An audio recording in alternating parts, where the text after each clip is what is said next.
Words are among the most powerful technologies ever created. They transfer knowledge across centuries. Have you ever truly considered the weight of a word?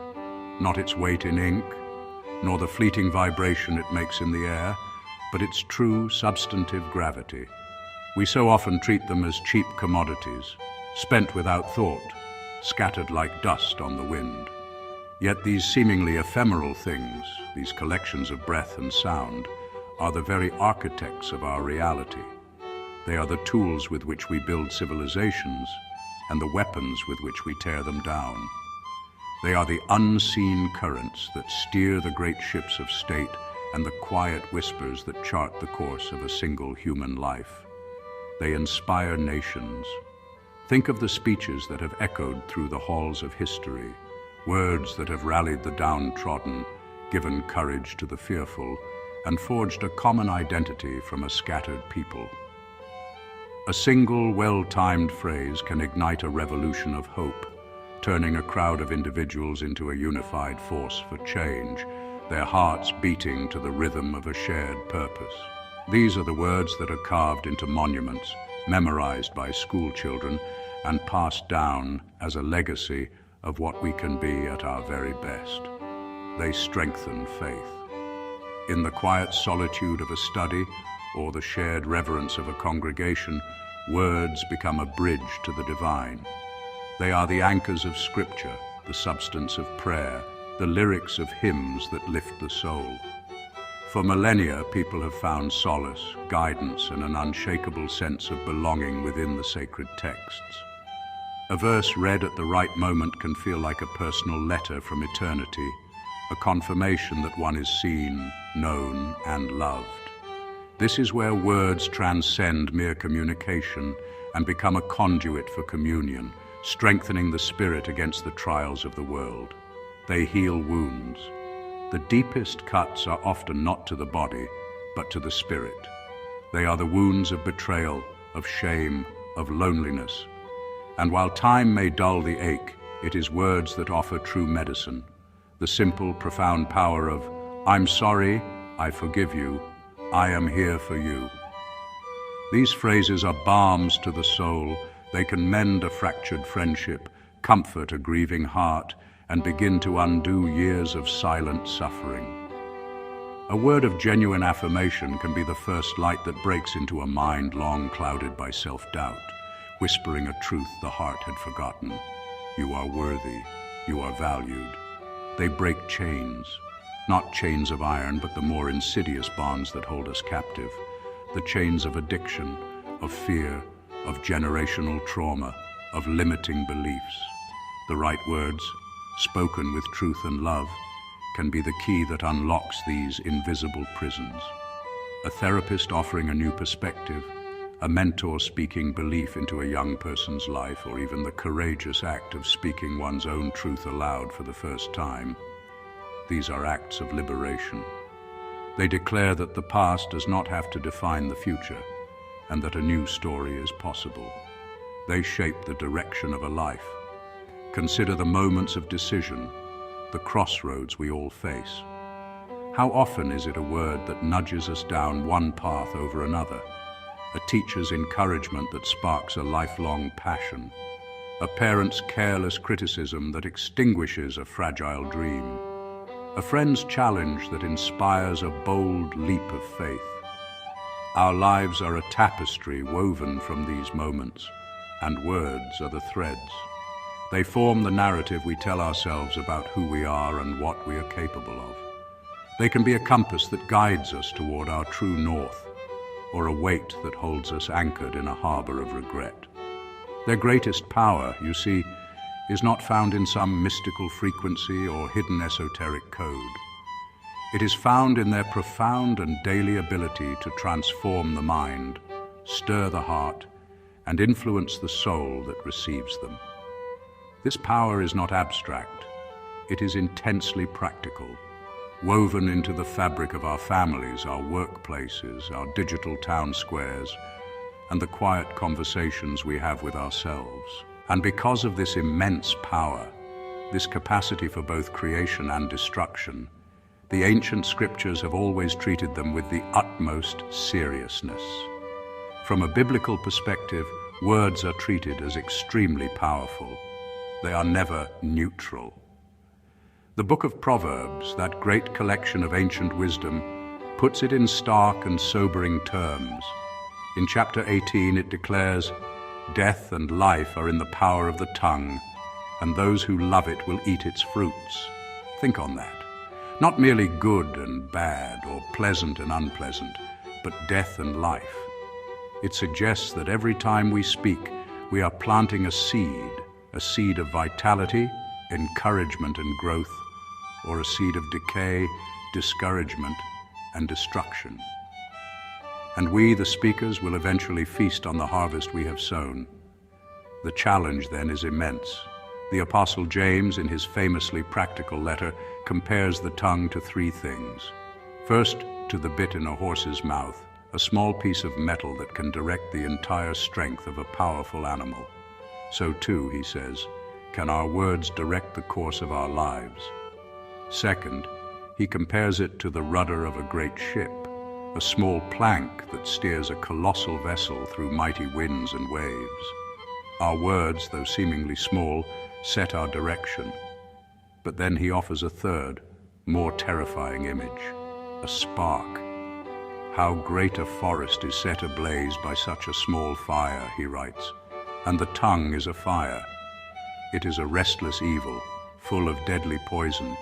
This is not a gentle suggestion, it is a dire warning. The same instrument that can sing praises can also spew venom.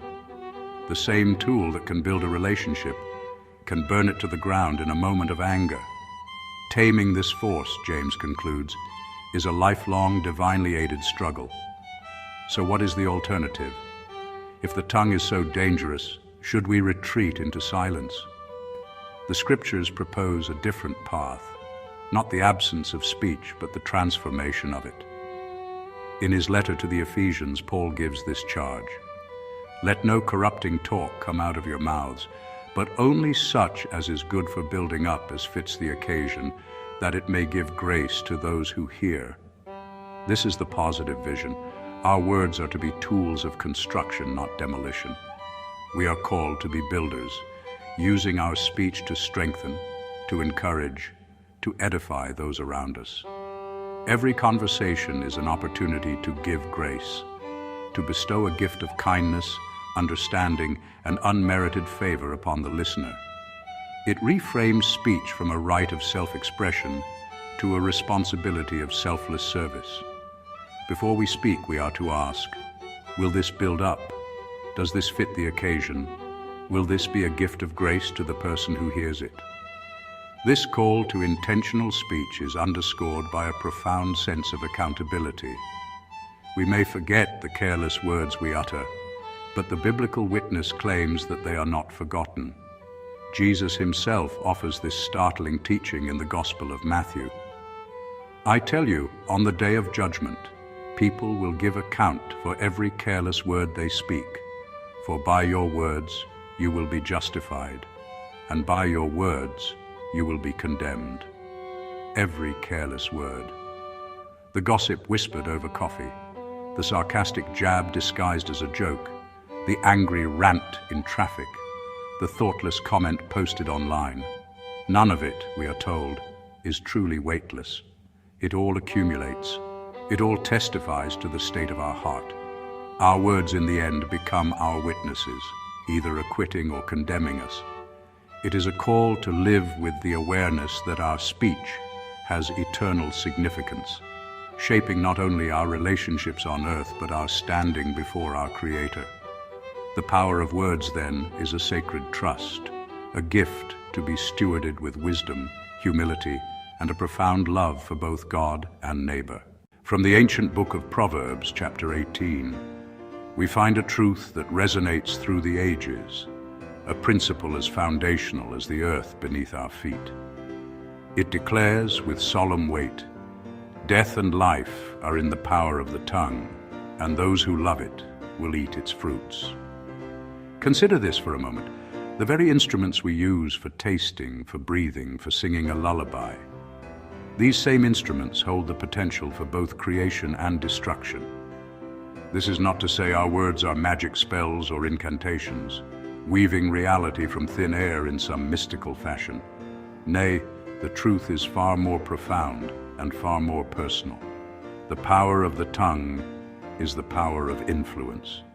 It is the capacity to plant a seed in the soil of another's heart, a seed that will, in time, bear fruit. The question is, what kind of fruit shall it be? Think of the life-giving words. In the quiet moments of family life, a parent's affirmation, "I am so proud of the person you are becoming," can fortify a child's identity against the storms of doubt for years to come. It builds a fortress of self-worth, stone by steady stone. These are the words that speak life. They are the verbal embrace that says, "You belong, you are valued, you are seen." They are the gentle encouragements that transform a stumbling block into a stepping stone, turning "I can't" into the quiet whisper of "I'll try." This power extends into every corner of our existence. In the workplace, a leader's carefully chosen words of feedback can guide a colleague towards growth rather than shaming them into retreat. In the sterile quiet of a clinic, a doctor's compassionate explanation can bring peace to a worried mind. In the classroom, a teacher's belief in a student can ignite a passion for learning that lasts a lifetime. These are not small things. They are the very architecture of a thriving, supportive community. Each word is a brick laid with intention to build others up. But the tongue also holds the power of death. Not a physical death necessarily, but a death of the spirit, a death of hope, of confidence, of relationship. A careless, cutting remark can echo in a person's mind for decades, a ghost that haunts their quiet moments. Think of the digital world, where anonymity emboldens the careless tongue. A hastily typed comment, a shared rumor, a public shaming. These acts send ripples of harm far beyond the screen, poisoning the well of public discourse and inflicting wounds that are deep and unseen. This death can be a slow erosion.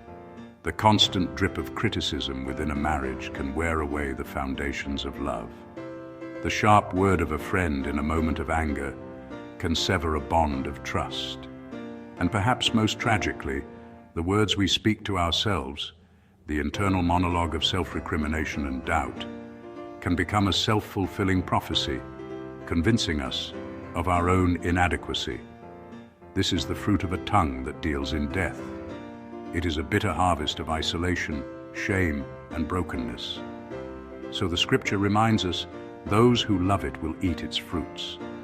We are not passive observers, we are active participants. Every day, with every conversation, we make a choice. We choose the seeds we will sow. Will we speak words that build, heal, and restore, or words that tear down, wound, and divide? The choice ultimately determines the direction not only of another's life, but of our own.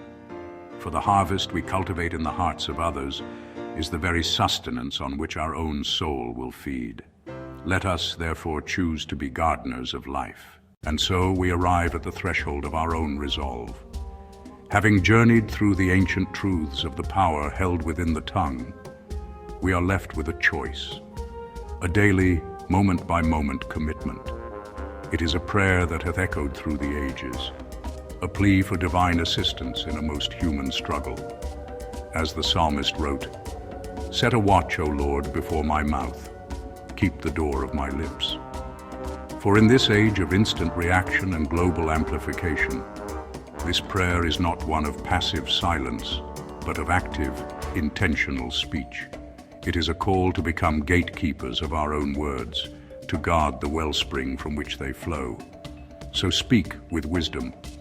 Let your words be not a torrent, but a well-tended stream, flowing from a place of reflection, not reaction. In a world that shouts, choose to listen first. In the digital town square, where opinions are currency, trade in the coin of discernment. Before thou speaketh, ask. Is it true? Is it kind? Is it necessary? Let your counsel be a balm, not a blade, your feedback a guide, not a gavel. This is the wisdom that builds bridges over the chasms of misunderstanding. Speak with faith. Not a blind faith, but a visionary one. A faith that sees the oak within the acorn, the masterpiece within the uncarved stone. Use your words to paint a future for someone who has lost their own canvas. When you see potential, call it by name. When you see struggle, speak of the strength you know resides within. Your words of affirmation can become the internal monologue of a child learning their worth, or the quiet resolve of a colleague daring to innovate. Speak of hope, even when the evidence is scarce, for your faith-filled words can be the very thing that tips the scales. Speak with purpose. Understand that every word you release is a seed. You are a sower, and the world is your field. Therefore, sow with intention.